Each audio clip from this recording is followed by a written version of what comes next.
Well, hi then folks, I'll just give you a quick update on how the giant pumpkins and marrows and all sorts of things like that are getting on. Well, now we're into this is my marrow, sorry not my marrow, my pumpkin patch. And as you can see, I've got a great big long cracking plant, but I didn't manage to get a pumpkin set until about a few days ago. And as we're halfway through August now, that's it, and it's only a tiny little thing.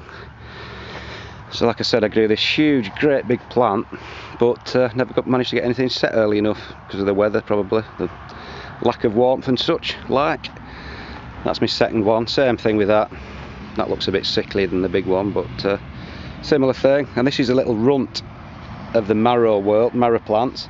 I had this little spare one left over, tiny little plant really, only about 6 feet long.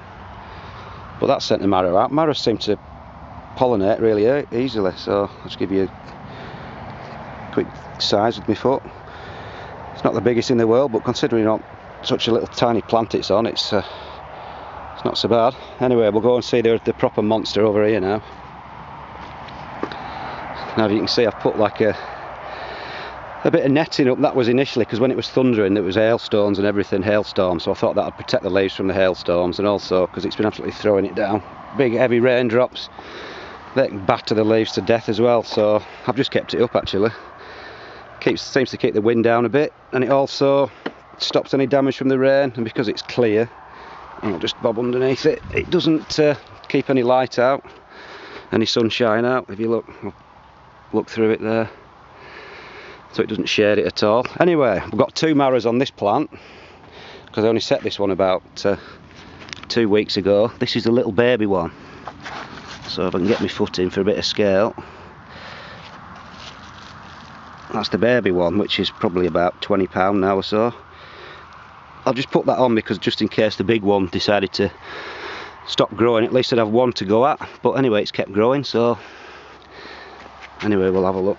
Oh, it's a pain up the arse under this sheet, but anyway, here's the monster. It's a humongous thing. I'll just try and grab out of my camera, try and get you a bit of scale. That's my hand. It probably looks smaller than it actually is. Try and get my foot in without snapping it off. That's my foot there. Anyway, it's about 2 foot 5 inches long, and I'm reckoning it's about knocking on for £50 or so now. So, and that's been growing for I think it's 28 days now. So it's roughly putting on about £2 a day over that length of time. So as you can see, it's quite a speedy beast. So anyway, I can get this to keep growing for another 3 weeks, which I doubt it because they only grow for about 5 or 6 weeks maximum, because once the skin starts to ripen off and go hard, they tend to stop growing or split. So anyway, that's the big one. That's about £50 now, I think. So it's nearly as big as I grew last year. And then finally, I'll